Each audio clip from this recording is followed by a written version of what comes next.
Today we'll be reacting to One Cloud Nine, Gen Z Strange Obsession with 2016.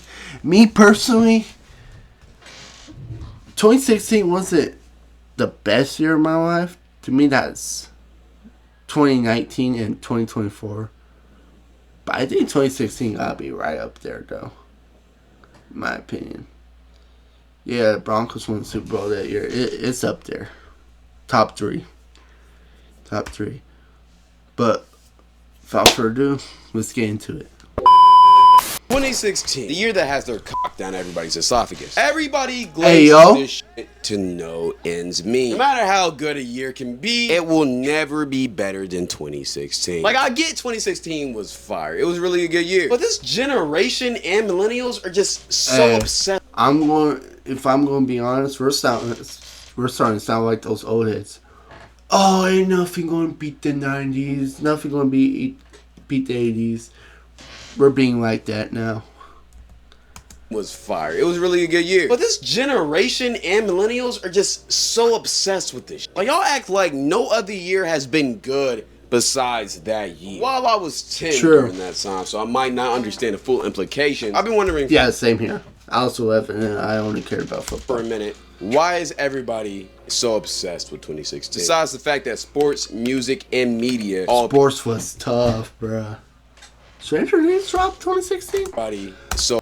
Chat, how y'all feel about the new Stranger Things? Okay, I think that shit pretty fire, bro. Some people don't like it though. I don't get it.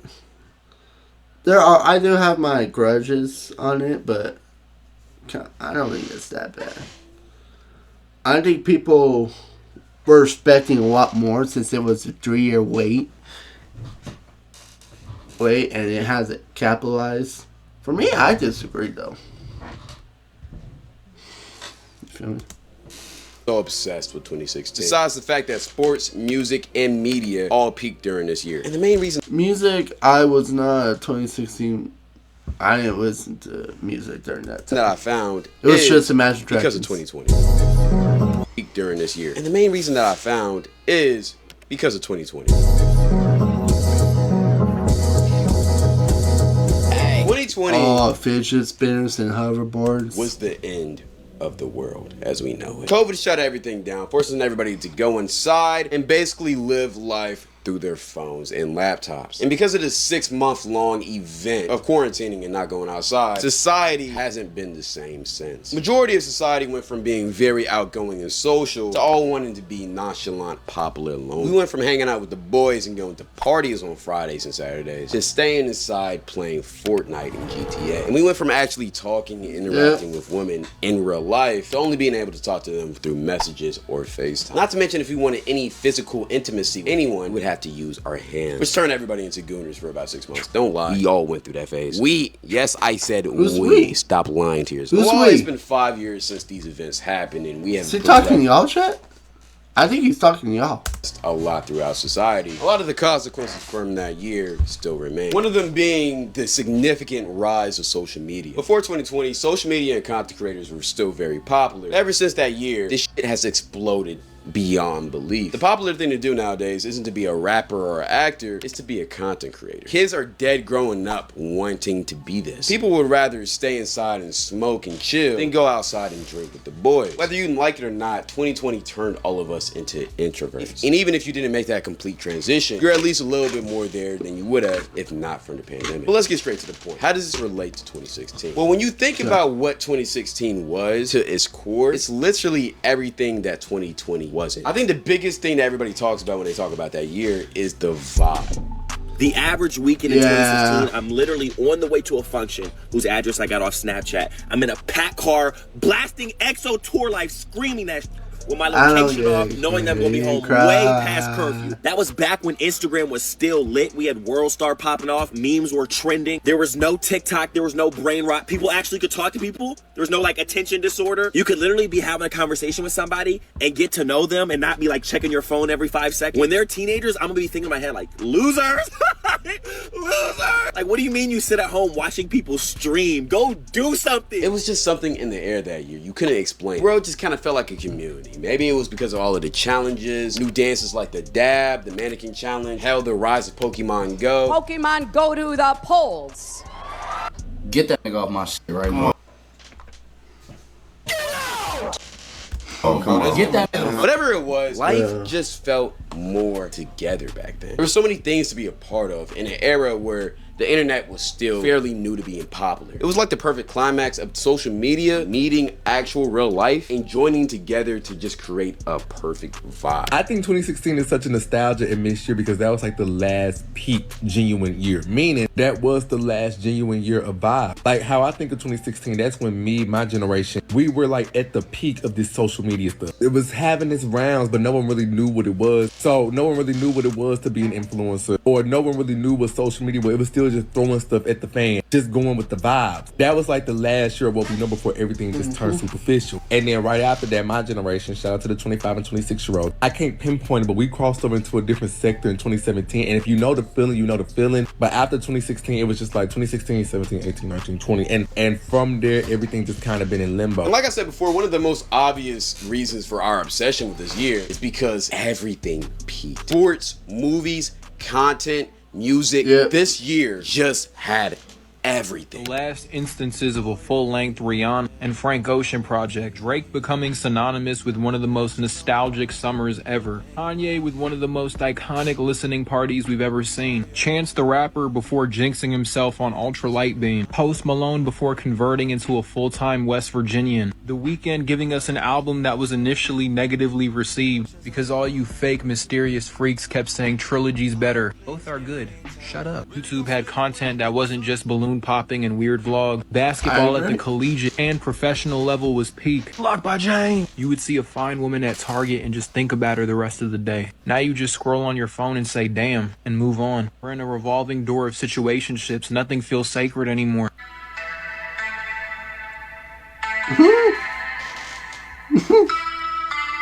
One thing bro forgot to mention in this video, Double XL 2016 class. We started a whole new era of music. Also, football fans, Odell 2015, 2016. Yep. Broncos winning the Super Bowl. You already know that's it. Panthers, Cam Newton, Super Bowl camp. Peyton Manning's last year. Not to mention when you go to the basketball side, we had the greatest finals of all time. And it feels like every big artist also dropped a major project that year. Like literally, I can go on and on about this. A lot of shit happened. And you know a year is good when the most controversial presidential election happened in a year. That's still not the most memorable part of the year. This year was just gas, bro. And there's no other way to really describe it. But I still feel like the hyperfixation on this specific year. The clowns. Because even though 2016 was peak, let's not act like that's the only good year into 2010. A lot of people say 2014 and 2012 were also really good years. Not to mention 2017 was another good year right behind it. And it's interesting that we all collectively choose 2016 as the year that we glorify. Why is that though? Well, honestly, I don't fucking know. And I really can't answer that for you. It's just what it is. Sometimes we as a society just hyperfixate on one thing, and no matter what's wrong with that thing, we just glaze. I particularly call it the MJ effect. And funny enough, I'm actually talking about both of them. No matter how many bad things these two people did, their legacy in public opinion seems spotless, even though they both did some very controversial things, if they were reportedly true. And back when those things did break out, they caught a lot of flack for it. But because of how great they were, and because of how they made us feel, we just simply don't give a f. So what if MJ touched kids? I'm still finna listen to Thriller, gang. Hey, that nigga ain't touch me. I don't know. So what if Michael Jordan was an asshole? As long as he's dicking other players on the court, I don't care, man. Like, keep on going. And even though there's a lot of bad things that happen. This dude did not watch Last Sense. I know it's technically a Michael Jordan, sign off on it. But no one talked about Kobe? In 2016. And we've kind of put this MJ Kobe status was worse. on 2016. Back in 2016, a good amount of people thought it was the worst year ever. I mean, prime example, Trump was elected. And no matter what your opinions on about that man, we all know when he got elected president, all hell broke loose. Brother, my whole family was talking about moving to Canada and Jamaica. All because a man got elected as president. Like, people thought Trump was dead ass for the bring back slavery game. And while again, y'all should know my opinions on Trump. Not really the biggest fan. But at the same time, we were just being overly dramatic. Even though people were going through midlife crises during this time, I guarantee those same people still say that it's a good year because of the MJ effect. Or you can just call it nostalgia. I feel like MJ effect is more than nostalgia. Yeah, we're just gonna do that. But when you match this with the fact that everybody was social during this time, it's no wonder that this year was so iconic. And honestly, if we started using our phones less for just 1 year, we might even get a repeat of 2016. But that will never fucking happen because we're all addicted to our phones. Yeah. I will say that. The people who feel like they peaked in 2016, brother, get a fucking life. I get the year was a good year, but at the same time. I agree. Especially you was high school. That guy in the car, bro. Just say you peaked in high school, bro. I said it. Now, if he was in your 20s, alright. It is what it is, but it's time to move on, bro. Peaking 9 years ago is sad, gang. And let's not act like there hasn't been any other good year. Like, for instance, 2024 was a very valid year. I even made Thank you. videos comparing 2024 to 2016, which a lot of y'all hated for whatever reason. But gang, we've had good years. And even though 2016 was an elite year, I'm telling you right now, the way y'all talking about it might just be a little bit overrated. Tone it down. Because if you're too busy living in the past, you won't see what's happening right in front of you. And right now, we're on the horizon of what might be one of the greatest years of all time, 2026. Which is ironically 10 years beyond 2016. What the f going on here? Y'all, 2026. What's 2026 going to be? Hold on. Please. This is going to be peak. Next, we're finally getting the highly anticipated GTA 6 release after more than 10 years. And it's not just GTA. We got other games like Halo and Lego Batman dropping as well. And bro, the movie lineup is stacked. We're talking about... Oh, the movie Doomsday. Bro, Doomsday is going to be peak. Spider-Man. Toy Story 5. I feel like this one might be a flop. I can't even lie. Minions 3, The Odyssey, and the list just keeps going. If you thought it couldn't get any better, TV shows in 2026 are also coming through. There's Invincible, The Boys, Dexter. Invincible, yep, The Boys. That's going to be peak. For Plus a ton more. And on top of all this, we got the World Cup being hosted by 3 countries. Said 2026 sound too good to be true. But I know it's going to be in America. Hit on a personal level.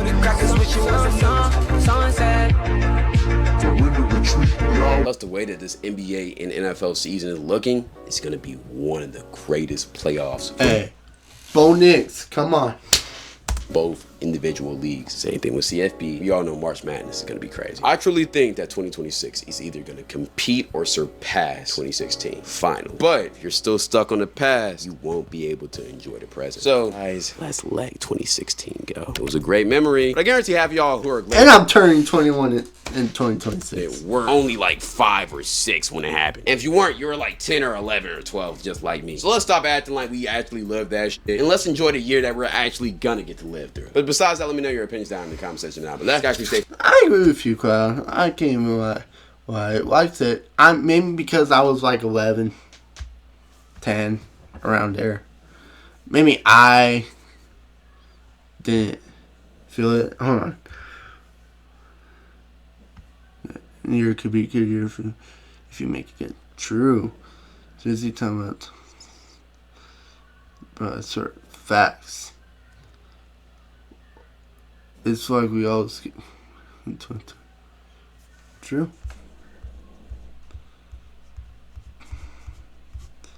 Look at me. Now I'm doing content. It's funny because 2016 ended.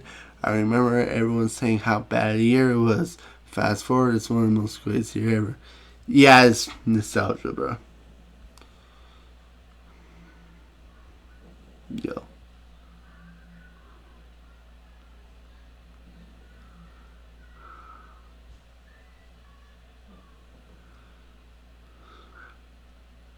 I like 2016 though. 2017 was tough.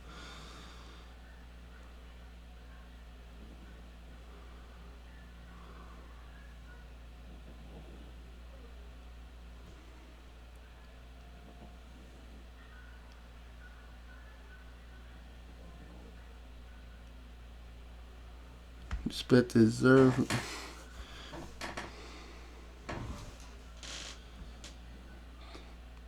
Ooh, it was 2017, but see, that's another thing too. I feel like people will be forgetting, will be mentioning stuff that happened in 2017 and be thinking it happened in 2016. That's another one too. Anyways, I hope y'all enjoyed that video. I got nothing else to say. I'll see y'all later. Peace.